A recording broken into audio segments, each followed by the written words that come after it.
Welcome to Rainbow Network Media. Please kindly subscribe to this channel for interesting news. Thank you all. I appreciate. A notorious Fulani man, Iskilu, Wakili, has been declared wanted for terrorizing Oyo community.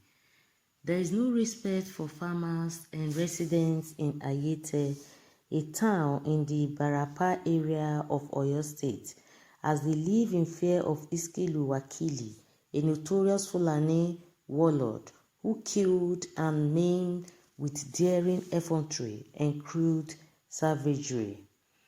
The farmers thought the eviction of the Seriki Fulani Abdulkadir Saliu from Igagan, also in Ibarapa land, was the end to Fulani Herdsmen oppression, but Wakili only vexed stronger as he mounted no-cross zone on farms with the eviction of Saliu in a bid to send warnings to the people of the town that he cannot be evicted. Wakili has also allegedly shot farmers who trespassed the no-cross zone.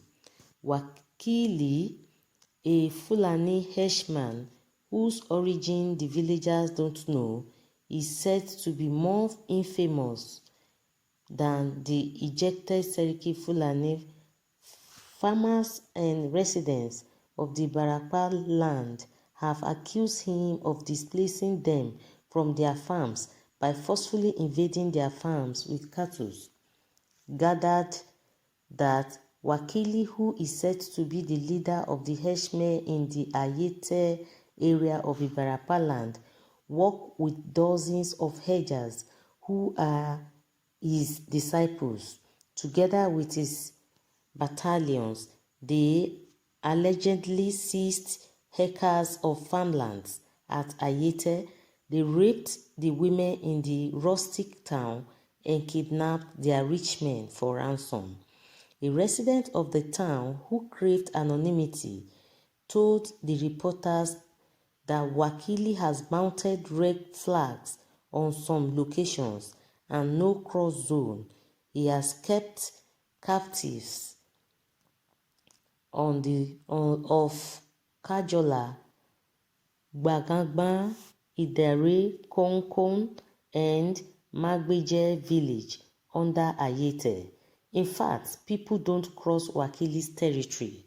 Wakili mounted a no-cross zone when he discovered that Seriki Saliu has been evicted, so that he won't be displaced too. In fact, he has renamed his settlement to bear his name. People now call the conquered places Iga Wakili. You can't imagine the audacity. Those who have farms around Iga Wakili and were unable to leave before its no-cross zone entered into the bush and crossed rivers in search of other routes back home, because crossing Wakili's territory was suicidal. In fact, Wakili and his men shot a boy who crossed the red flag by mistake. Before the boy knew what was going on, Fulani henchmen came out with AK-47 and shot him.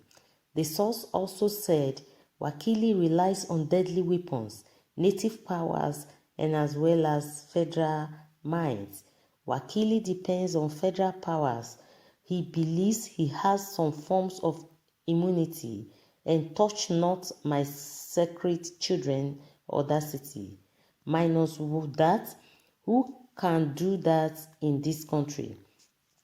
In fact, Seriki's son, Ibrahim Saliu, said Sunday Igboho can't dare Wakili.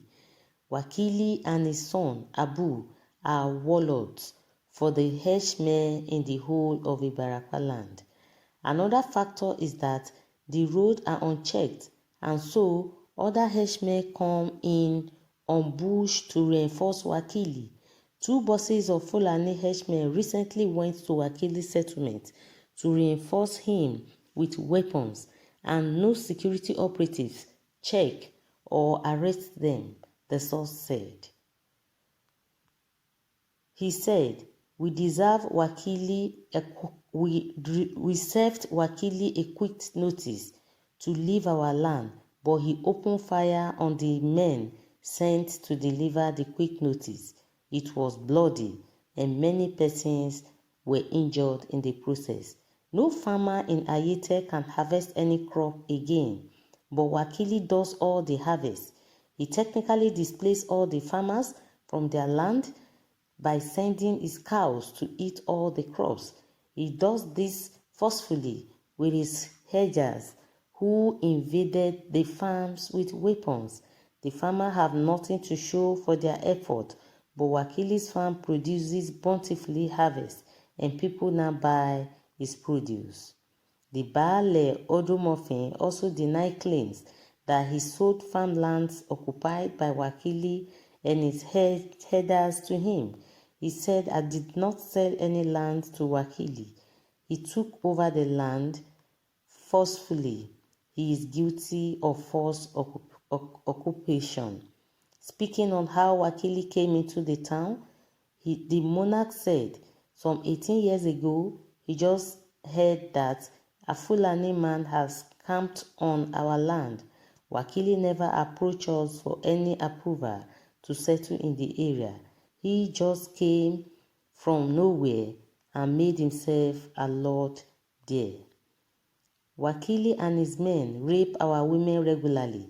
They kidnap the well-to-do ones among us for a ransom. They usually demand 5 million and above from kidnapped victims. The suffering is too much that the farmers can no longer go to their farms. He reported the cases several times to the police, but nothing was done. I hope that the Amotekun operatives deployed by the governor will storm Wakili's area and rescue us from his captivity. Oladokun, who spoke with the reporters, some persons have suggested that the Baale of Odomofin should meet with Wakili and settle things amicably, but Wakili actions are criminals, and no matter who he is, you don't open fire on people going to their farms. Even military personnel don't do that. People are opening fire on the people of the state, and the governor must deal decisively on the matter and bring Wakili to book. Meanwhile, the Amotekun commandant in the state, Colonel Olayanju Olayinka, said Ayete was safe, adding that he and his men were in town. The police public relations officer in Oyo State, Olugbenga Fadeyi, also did not respond to call, but put his line off. A text message sent to him, phone call was not replied to as well. Oh, thank you guys for listening to this news. Please don't forget to drop your comments at the comment section. And also subscribe to this channel for more interesting news. Thank you all for listening.